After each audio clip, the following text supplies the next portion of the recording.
So a while back I decided that I was going to try Destiny 2, and it was a little bit intimidating because I realized there is a lot of story content to catch up on. And the thing is Destiny, they archive old content, meaning you have to watch YouTube videos if you want to catch up on the old story. You can't play through it anymore. But in World of Warcraft, you can. And I thought, you know what? There isn't really a clear-cut guide for a new player on how they progress through all of this content completely chronologically. So today, we are going to do just that. This is going to be a multi-part series, as of course, there is a lot of content to cover, so be sure to subscribe, and let's get right into this.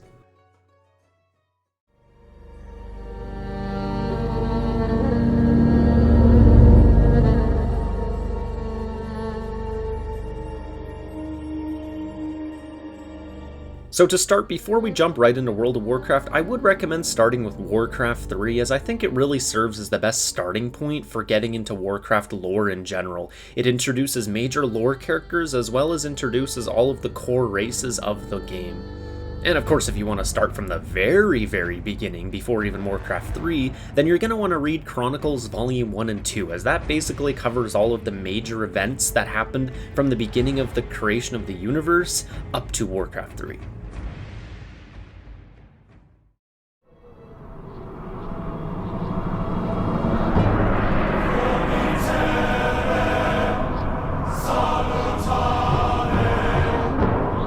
Okay, now let's jump into what we're all here for, World of Warcraft. First things first, we're going to be starting with Classic WoW, as that's the only version of the game that has the old version of the Eastern Kingdoms and Kalimdor, which I think is going to be the best point of introduction, as that was chronologically what happened before all of the expansions came out. So you're going to make a new character in either Classic Wrath of the Lich King or Classic WoW era, and then you're going to level up to 60 through Kalimdor and Eastern Kingdoms. But before you do that, don't forget to watch the original World of Warcraft cinematic first. Now normally I'm going to be a bit more specific with the zone orders you should do and dungeons and such, all chronologically, but Classic WoW was a very open-ended game in the sense where you're not going to miss any big lore by skipping any zones or dungeons.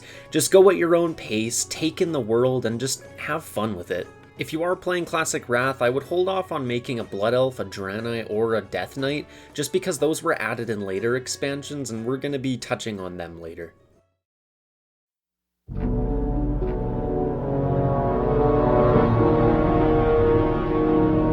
Now it's time we hit up the classic raids now that we're level 60. Now, as a bit of a disclaimer, raids are very important in WoW, as that's where a lot of the story is served through the big bad guys we kill, the cinematics, whatever. So in this case for classic, I honestly would just recommend soloing them in retail WoW, as finding a group for them, at least in Classic Wrath, is going to be pretty difficult. You could find a group in Classic Era WoW, but you are going to have to gear up a bit first. So this is the core raids of WoW Classic, and you're going to do them as follows. You're going to do Molten Core first, then you're going to do Onyxia's Lair, then you're going to do Blackwing Lair, and then finally you're going to do Temple of Ahn'Qiraj. Now, if you know a little bit about WoW, you'll know that Naxxramas was technically the last raid of Classic, but you'll also know it was redone in Wrath of the Lich King, which in my opinion is a more fitting expansion for it anyways, so we're going to save it for then. And that's it, you're done Classic WoW, and now we can move to WoW's first expansion, Burning Crusade.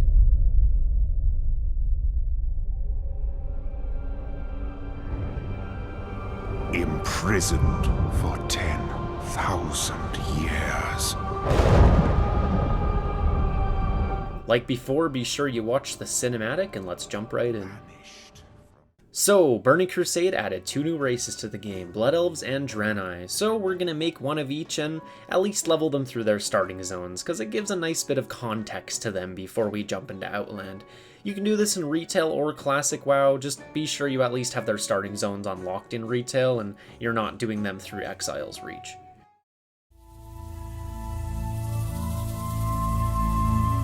Once all that's said and done, it's time to hit up Outland, the new continent added during this expansion.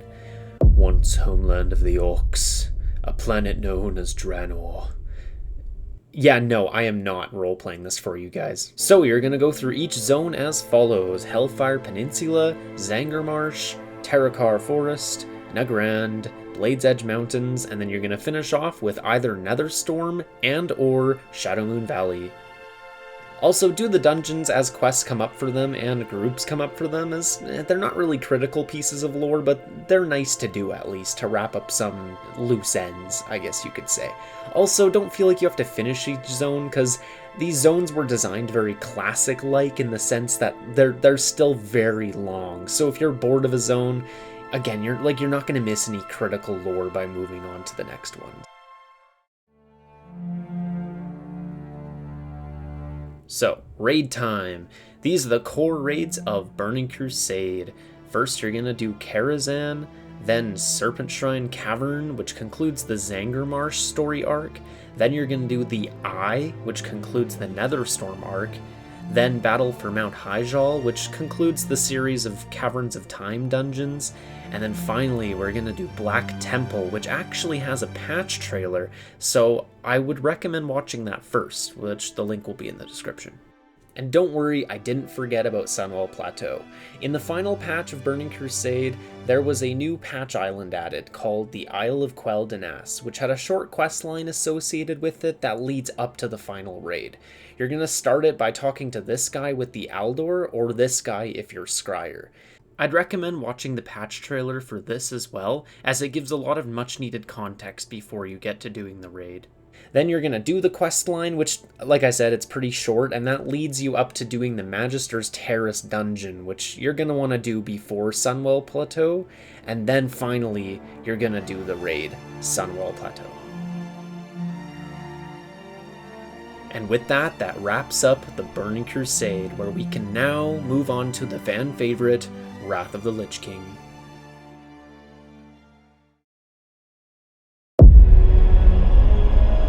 My son, the day you were born, the very forests of Lordaeron whispered the name Arthas. So of course, be sure to go watch the cinematic for Wrath, and then we will get started. So first things first, in Wrath they finally added a new class to the game called the Death Knight. An unholy soldier of the Lich King. Okay, no! I'm not role-playing this. So go ahead and make one and at least level them through their starting zone, as it is a very, very good quest line, and it's quite important to the overall story of the expansion. So now we're going to be heading to Northrend, and of course you can do this in Wrath Classic or Retail, it's up to you. So first you're going to level through Borean Tundra or Howling Fjord, whichever starting zone you pick. Then you're going to level through Dragonflight, at least up to Wrathgate, because it has a very good cinematic associated with it. Then you're going to level through Grizzly Hills, which begins the Drakuru arc. Then you're going to level through Zuldrak, which concludes the Drakuru arc. Then you're going to level through Sholazar Basin. While it is fun, it's skippable. It's not super important lore-wise. And then finally, we're going to hit up Storm Peaks. And don't worry, I didn't forget about Icecrown. I'm actually just kind of mixing it up a bit, and I'm going to save Icecrown for the final patch of Wrath, because I feel like it fits better with the final raid. Also, unlike the first two versions of the game, I actually would recommend finishing the zones this time, because this is the point where WoW got a lot more story focus with its quest lines. Also, the dungeons associated with each zone I would fully recommend doing, as most of them conclude the story arc of that zone.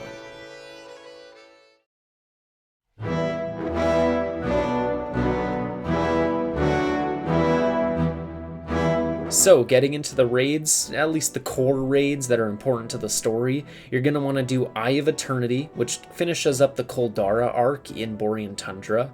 Then you're going to do Naxxramas. Then you're going to watch the patch trailer for Ulduar, again, link in the description. And then you are going to run Ulduar, which finally concludes the Storm Peaks arc from earlier. Then finally, we're going to level through Icecrown, which is going to lead us up to the final fight against the Lich King, but first we're actually going to raid Trial of the Crusader, as that's sort of like a preparation raid for taking on the Lich King, and then there's actually a series of dungeons that were added during the final patch of Wrath as well, so you're going to want to do them as follows: Forge of Souls, Pit of Saren, and then Halls of Reflection. Then finally, I'm going to recommend watching the patch trailer before starting Icecrown Citadel, and then finally, we are going to take on the Lich King himself in Icecrown Citadel, which is also the first raid to have a final cinematic, so be sure to stick around till the end of that raid to actually kill the Lich King, because this cinematic is very important for particular future expansion. And that's it for Wrath of the Lich King, where we can now move on to Cataclysm in the next part, because we're going to be doing 3 versions of the game per part. So, next video we're going to cover Cataclysm, Mists of Pandaria, and Warlords of Draenor, and then the final part of this series we're going to cover Legion, Battle for Azeroth, and Shadowlands. Dragonflight will come in time as the expansion progresses, so... You are going to notice in the later parts of this series that we're going to be more specific with, okay, pick up this quest line, talk to this person, etc. And that's because in later versions of the game, every patch sort of introduced a handful of new quest lines, all in which kind of get a little bit confusing and mixed up with each other, so it's just going to be a little more specific and clear with, okay, do this one first, and then this one, and then this one. With this video, we're still kind of at a point in WoW's history where it's very open-ended. You hit pretty much all the major quest lines by doing the zones in the first place, so that's why we really don't need to be as specific. And thank you all so much for watching. I hope you're as invested in this as I am, as it's honestly been really fun to make. It's really cool to go back and look through everything that has happened step by step chronologically up to this point. So if you're invested in this, be sure to subscribe and stick around for the next part.